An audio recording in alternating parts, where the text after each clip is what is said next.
மிதுனம் காலச்சக்கரத்துக்கு 3ஆம் பாவம். பொதுவாகவே புதன் அதிபன். பொதுவாக இவங்களை பொறுத்த வரைக்கும் எப்படி நாங்கள் புத்திசாலித்தனமாக நான் நிறைய யோசிச்சு கரெக்டாக பண்ணுறேன்ற பேரில் நிறைய மிஸ்டேக்ஸ் பண்ணுறது யாரு அப்படின்னா இவங்க தான். பச்சொந்தி இடத்துக்கு தகுந்த மாதிரி தானே உண்மையிலேயே அது ரொம்ப நல்ல குணம். ஸோ சில நேரங்களில் பார்த்தீங்கன்னா இடத்துக்கு தகுந்த மாதிரி மாறக்கூடிய தன்மையும் இருக்குது. இவங்க எல்லாத்துக்கும் அந்த ஸ்பேஸ் கொடுப்பாங்க. அன்புன்ற ஒரு விஷயத்த ஆழமாக நம்பி ஏமாந்து போகிறவங்க இவங்களா இருப்பாங்க. அவங்களுக்காக நான் சுருட்டி பண்ணுறேன் அப்படிங்கிற மாதிரியான ஒரு ஒரு ஒரு நிலையான ஆத்துல ஒரு கால் சேத்துல ஒரு மதில் மேல் பூனை, இதெல்லாம் உங்களுக்கு கொடுக்கக்கூடிய ஒரு வார்த்தைகளாவே சொல்லலாம். நல்ல தன்மைக்கு போறதுக்கும் வாய்ப்புகள் உண்டு. ஒண்ணுமே இல்லைங்க, நம்ம யார் மேல ரொம்ப அன்பு செலுத்துறோமோ அவங்க நம்ம காயப்படுத்துவாங்களா இல்லையா? இவங்க எந்த கோவிலுக்கு போலாமா அப்படின்னா இவங்களுக்கு அதிர்ஷ்டத்தை தேடி தரக்கூடிய கல் அப்படிங்கிறது. அடுத்தது நம்ம மிதுன ராசிக்கு பார்க்க போறோம். ஸோ மிதுன ராசியோட பலம்னா என்ன, பலவீனம் என்ன, அதை பத்தி விளக்கமா சொல்லுங்க. நிச்சயமா. மிதுனம் காலச்சக்கரத்துக்கு 3ஆம் பாவம். பொதுவாகவே புதன் அதிபன். பொதுவாக இவங்களை பொறுத்த வரைக்கும் எப்படி நாங்கள் புத்திசாலித்தனமா நான் நிறைய யோசிச்சு கரெக்டா பண்றேன்ற பேர்ல நிறைய மிஸ்டேக்ஸ் பண்றது யாரு அப்படின்னா இவங்க தான். புதன் இதோட சிம்பிளே பாருங்களேன், இரட்டைத்தன்மையா இருக்கும். ஒரு ஆணும் ஒரு பெண் இருக்கும். ஜெமினி சிம்பிள் பார்த்துருக்கோம் கிட்டத்தட்ட அந்த மாதிரி. அப்ப இவங்களுடைய ஆணா இருந்தா பெண்ணுக்கான ஒரு குணாதிசயங்கள் கொஞ்சம் இருக்கும். பொதுவாக பெண்ணா இருந்தாங்க அப்படின்னா ஆணுக்கான குணாதிசயம் கொஞ்சம் இருக்கும். ஒரு துணிச்சலான தைரியம், ஒரு முற்போக்கான சிந்தனை, இதெல்லாம் இருக்கக்கூடிய தன்மை. எப்பயுமே புதன் என்ன செய்யும் அப்படின்னா ரெட்டை மனநிலைன்னு சொல்லுவாங்க. ஒரு விஷயத்தை இப்படியும் யோசிப்பாங்க, அப்படியும் யோசிப்பாங்க. முடிவெடுக்க முடியாத தடுமாற்றம் அப்படின்றது யாருக்கு இருக்குன்னா மிதுனத்துக்கு இருக்கும். இப்ப பொதுவாகவே மிதுனத்தை பொறுத்த வரைக்கும் புதன் அதிபன் சொல்லணும் இல்லையா? இவங்க இடத்துக்கு தகுந்த மாதிரி. புதன்னா என்ன? பச்சை. நம்ம கிட்டத்தட்ட இது சொல்லுவாங்க, பாத்திருக்கீங்களா? பச்சொந்தி இடத்துக்கு தகுந்த மாதிரி தானே. உண்மையிலேயே அது ரொம்ப நல்ல குணம். ஒரு இடத்துல யாரையுமே காயப்படுத்தவும் கூடாது. இருக்கிற இடத்துல நான் இயல்பா இருக்கேன் அப்படிங்கிற நிலை. சோ சில நேரங்கள்ல பாத்தீங்கன்னா இடத்துக்கு தகுந்த மாதிரி மாறக்கூடிய தன்மையும் இருக்கு. இது நல்லதாகவும் எடுத்துக்கலாம், கெட்டதாகவும் எடுத்துக்கலாம். அது மாதிரிதான் இவங்களுடைய குணங்கள்ல பிளஸ் மைனஸ் ரெண்டுமே இருக்கும். ரொம்ப புத்திசாலித்தனமா கரெக்டா ஸ்கெட்ச் போட்டு வேலை செய்யறேன்னு தப்பான ஸ்கெட்சை போட்டு வேலை பாக்குறவங்களாவும் சில நேரங்கள்ல மாறிடுவாங்க. சோ இதை யாரு வேணாலும் எப்படி வேணாலும் இவங்களை யூஸ் பண்ணலாம் அப்படிங்கிற மாதிரி அந்த எடுப்பார் கைப்பொருளா மட்டும் மத்தவங்க எடுத்துப்பாங்க இல்லையா? கண்டிப்பா. அந்த எடுப்பார் கைப்பொருளா மட்டும் இவங்க இல்லாம இருக்காங்க அப்படின்னா நல்லது. இவங்க எல்லாத்துக்கும் அந்த ஸ்பேஸ் கொடுப்பாங்க. அன்புன்ற ஒரு விஷயத்த ஆழமா நம்பி ஏமாந்து போறவங்க இவங்களா இருப்பாங்க. சோ அவசரத்துல இவங்க எடுக்கக்கூடிய முடிவுகள் ரொம்ப புத்திசாலித்தனமா எடுக்கிறேன்ற பேர்ல தவறான நபர்கள் மீது நம்பிக்கை வச்சு நிறைய மன உளைச்சலுக்கு ஆளாகக்கூடிய தன்மைகள் வரும். ஸோ அதுல ரொம்ப கவனமா இருக்கணும்.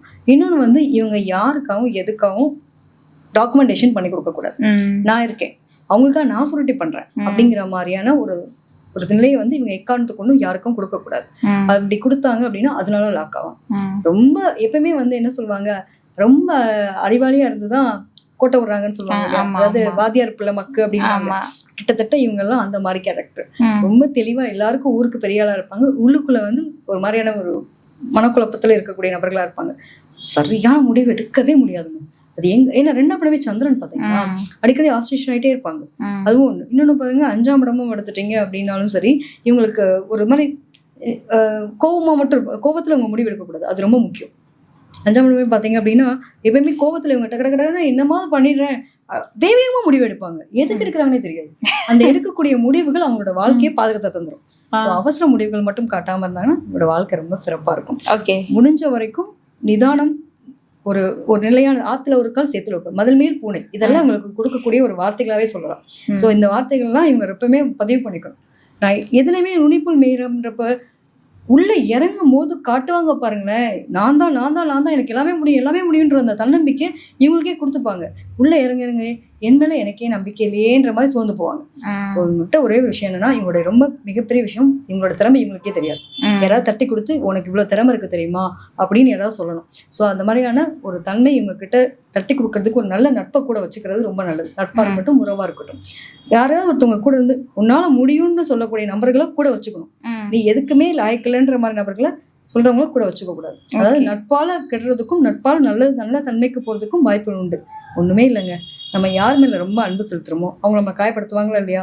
கண்டிப்பா காயப்படுத்துவாங்க. அப்ப எங்க அன்பு வைக்கிறாங்களோ அங்க இவங்க பிரச்சனையை சந்திக்க போறாங்கன்னு அர்த்தம். சோ அன்பு அளவோட வைங்க, காயப்படாம வெளியில வரலாம். ரொம்ப அன்பு வச்சிட்டீங்க அப்படின்னா காயத்தோட வெளில வரணும். அதனால உங்களுடைய அன்பும் அவசரத்துல எடுக்கக்கூடிய முடிவும் நிதானமா இருந்துச்சு அப்படின்னா பாதிப்பு இல்லை. அவங்களுடைய பலம் எதுனா ரொம்ப புத்திசாலித்தனம், ரொம்ப பொறுமை, நிதானம், நிறைய விட்டு கொடுக்கறது, இதெல்லாம் உங்களுடைய பலம். பலவீனம் எடுத்துக்கிட்டீங்கன்னா நம்பி ஏமாறுறது. ஸோ நம்பி ஏமாறாதீங்க, யாரையும் நம்பாதீங்க. அவசரத்துல கோவத்துல பர்டிகுலரா கோவத்துல யாருக்கும் வாக்குறுதி கொடுக்காதீங்க. முடிவுகள் அந்த கோவத்திலேயே நம்பிக்கைக்குரியவங்களை வார்த்தைகளை பேசி அங்கிருந்து ஒரு விஷயத்த உடனே வந்து நீங்க கன்வே பண்ணிக்க கூடாது. அந்த மாதிரி விஷயங்களை பண்ணாம இருந்தா போதுமானது. Okay ma'am. இவங்க வந்து ஒரு கோவிலுக்கு போயிட்டு வரது இவங்களுடைய வாழ்க்கைக்கு ஒரு சிறந்த பலன் தரும் அப்படின்னா இவங்க எந்த கோவிலுக்கு போலாம் மேம்? நிச்சயமா இவங்களுக்கு வந்து பெருமாள் வழிபாடு, விஷ்ணு பெருமாள் வழிபாடு வந்து ரொம்ப சிறப்பா இருக்குங்க. எப்பயுமே வந்து ஒரு மனக்குழப்பம் மதிசலனம் இருக்கு அப்படின்னா பெருமாளை போய் பார்த்துட்டு வராங்க அப்படின்னா ஒரு தெளிவான நிலை அப்படிங்கிறது இருக்கலாம். இதே மாதிரி என்னால் முடியும் அப்படின்றவங்க நிறைய பேர் வந்து நம்ம திருப்பதி வெங்கடாச்சலபதி கும்பிடலாம், திருப்பதி போட்டோ வச்சுக்கலாம். அல்லது இங்கே நம்ம சென்னையிலலாம் எடுத்துட்டீங்க அப்படின்னா இங்கே சின்ன திருப்பதி அப்படின்னு ஒரு டீனர்லாம் கோவில் இருக்கு இல்லையா, அந்த மாதிரியான கோவில்களுக்கு போயிட்டு வர்றது ரொம்ப சிறப்பு. Okay ma'am. மிதுன ராசிக்காரர்களுக்கு வந்து அதிர்ஷ்ட எண், அதிர்ஷ்ட நிறம், அப்புறம் அதிர்ஷ்ட கல்னா என்ன, அதை பத்தி விளக்கமா சொல்லுங்க. இவங்களுக்கான அதிர்ஷ்ட நிறம் 5, 6, 8. இது மாதிரி இவங்களோட யூஸ் பண்ணக்கூடிய கல் என்ன அப்படின்னா இவங்களுக்கு அதிர்ஷ்டத்தை தேடி தரக்கூடிய கல் அப்படிங்கிறது மரகத பச்சையா இருக்கிறதுக்கான நிலைகள். உண்மையிலேயே மரகத பச்சை கல் யூஸ் பண்ணாங்க அப்படின்னா இவங்களோட வாக்கு சித்தி பலிதமாகும். இவங்க சொல்லக்கூடிய சொல் வந்து ரொம்ப நல்லா இருக்கும். இவங்க என்ன விஷயத்துக்காக கத்துக்க போறாங்களோ அந்த விஷயம் வந்து பெர்ஃபெக்டா அமையறதுக்கான வாய்ப்புகள் இருக்கும். இவங்களுக்கான அதிர்ஷ்டத்தை தரக்கூடிய நிறம் என்ன அப்படின்னு பார்த்தீங்கன்னா பச்சை கலர் ட்ரெஸ் வேர் பண்ணிக்கிறது இது ரொம்ப நல்லது. அது மட்டும் இல்லாமல் இவங்க எங்கேயாவது வெளியில் போகிறாங்க, ட்ராவல் பண்ணுறாங்க அப்படின்னாலும் சரி, ஒயிட் கலரில் கர்ச்சீஃபாவோ அல்லது வந்து ஏதோ ஒரு பேனா கூட சரி ஒயிட் கலர் இருக்க மாதிரி உங்களோட பேக்கெட்டில் வச்சுக்கிறது, இதெல்லாம் வந்து ரொம்ப ஒரு நல்ல ஒரு நிலையை கொடுக்கும். லேடிஸாக இருக்கும் அப்படின்னா நீங்கள் குட்டியாக ஒரு கர்ச்சீஃபாவோ அல்லது ஷாலாவோ ஏதோ ஒன்று அவங்க யூஸ் பண்ணிட்டாங்க அப்படின்னா நிச்சயமாக அது அவங்களுக்கு அதிர்ஷ்டத்தை தரக்கூடிய ஒரு கலராக இருக்கிறதுக்கான வாய்ப்புகள் உண்டு. இதாவது அதிர்ஷ்ட கலர் நான் சொல்கிறது. பச்சைன்றது இவங்களுடைய ராசிக்கான கலர். கண்டிப்பாக அது இந்த ரெண்டுமே வேர் பண்ணிக்கிறது ரொம்ப சூப்பராக இருக்கும். ஒவ்வொருத்தருமே வந்து பிறகுறதுக்கான ஒரு விதி பலன் ஒன்று இருக்கும். அவங்க இதுக்காக தான் பிறந்திருக்காங்க. அந்த அந்த விஷயம் வந்து நடக்கிற வரைக்கும் நம்மளுக்கு அது பிடிச்சிருக்கோ பிடிக்கலையோ அந்த விதி வந்து அந்த அந்த பாதியில் நம்ம அழகாக கூட்டிகிட்டு வந்து நிப்பாட்டிட்டோம். எப்படி இங்கே வந்தோங்கிறது நமக்கே தெரியாது, வந்ததுக்கப்புறம் தான் தெரியும். ஸோ இவங்க இந்த விதிக்காக தான் பிறந்திருக்காங்க, இவங்க இந்த விஷயத்துக்காக தான் பிறந்திருக்காங்க, வாழ்க்கையோட ஓட்டம் அதை நோக்கி தான் இருக்குது அப்படிங்கிறத எதை வச்சு நீங்கள் அடிப்படையாக சொல்லுவீங்க? நம்ம எல்லாருமே வந்து படைக்கப்பட்டதனுடைய ஒரு நிலை வந்து என்ன அப்படின்னா நம்மளுடைய கர்மா. ஏதோ நம்ம விட்ட குறை தொட்ட குறை ஒரு கர்மாவை அனுபவிக்க நம்ம பிறந்திருக்கோன்ற நிலையில தான் நம்ம வந்திருக்கோம். ஸோ இந்த காலகட்டத்தில் நம்ம இதை அனுபவிக்கணுங்கிறது நம்மளுடைய விதிப்பயன் அப்படின்னு ஒரு விஷயம் இருக்கும். இதில் வந்து மொத்தம் 27 நட்சத்திரம், 12 ராசி கட்டம், இதுக்குள்ளே தான் நம்மளுடைய வாழ்க்கை அடங்கி இருக்கக்கூடிய தன்மை உண்டு. இருக்குது அந்த 9 கிரகங்கள் தான் நம்மளோட லைஃபாக ஆட்டுவிக்குதுன்ற அர்த்தம். இதில் வந்து முக்கியமான கிரகங்கள் அப்படின்னு பார்க்குறோம். சில விஷயங்களை பாவகர் கிரகம், சில விஷயங்கள் சுப கிரகம்னு பார்க்குறோம். இந்த பாவ கிரகங்கள் என்ன பண்ணும் அப்படின்ற மாதிரி நிலைகள் எடுத்து பிரிக்கிறாங்க. பொதுவாக வந்து மேச ராசிலேருந்து நம்ம கணக்கு பண்ணுறோம் 12 ராசி கட்டம். இதில் வந்து ஒரு பாதி இப்போ எப்படி நிலா வந்து முழு நிலாவாக இருக்கும்போது அரை நிலாவாக பார்க்கும்போது அதனுடைய தன்மை முன்பாதி மிட்பாதின்றது மாதிரி நீங்கள் இதை பாதியாக கட் பண்ணீங்க அப்படின்னா உங்களுக்கு கும்பத்திலேருந்து அதே மாதிரி கடகராசி வரைக்கும் இது ஒரு மாதிரியான ஒரு லைஃப் ஸ்டைலையும், கீழே வந்து பார்த்தீங்க அப்படின்னா இந்த சிம்மத்திலேருந்து உங்களுக்கு வந்து மகரத்து வரைக்கும் ஒரு லைஃப் ஸ்டைலும் இருக்க மாதிரியான ஒரு நிலை உண்டு. எப்பயுமே வந்து இந்த இருபாதியான ஒரு நிலைகள் இந்த மாதிரியான ஒரு தன்மையை வந்து ஏன்னா சூரியனுடைய வீடுகள் அப்படின்றது மாதிரியும் இந்த பக்கம் வந்து பார்த்தீங்கன்னா சந்திரனுடைய வீடு மேல இருக்குது சந்திரனுடைய ஆதிக்கம், கீழே இருக்கு சூரியனுடைய ஆதிக்கத்தில் இருக்கக்கூடிய தன்மைகள் பொதுவாக உண்டு. அப்போ இந்த கிரகங்களுடைய பேசிஸ் வச்சுதான் நம்ம லைஃப் ஸ்டைல் அமையும். அப்போ ஒவ்வொருத்தரும் ஒவ்வொரு விதமான யூனிக்கான கேரக்டர்லாம் நம்ம பிறந்திருப்போம். இப்போ நம்ம நினைச்சிட்டு இருப்போம் எல்லாமே நம்ம தான் டிசைட் பண்றோம், நம்ம நினைக்கிறதா நடக்குது. கிடையவே கிடையாது. எல்லாமே நம்ம பிறக்கிறதுக்கு முன்னாடி எழுதப்பட்டது. அப்ப நீங்க என்னவா இருக்கணும், இன்னைக்கு நம்ம தெரியாம ஒரு விஷயம் செய்வோம், ஆனா எல்லாமே நம்ம லைஃப்ல இதுதான் நடக்கணும்ன்றது எழுதியிருக்கும். அதை எதுவுமே மாற்ற முடியாது. அப்போ உங்களோட லைஃப்ல என்ன கிரகம் பவர்ஃபுல்லா இருக்கோ அது சார்ந்த விஷயங்கள் தான் நீங்க தேட ஆரம்பிப்பீங்க, நீங்க செய்ய ஆரம்பிப்பீங்க.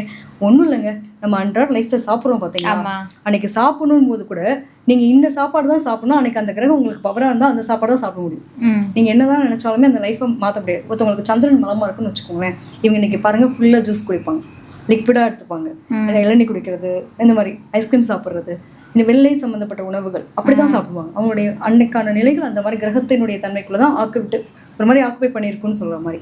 ஒரு மாதிரி சில பேருக்கு வந்து பார்த்தீங்கன்னா நான்வெஜ் ரொம்ப பிடிக்கும்.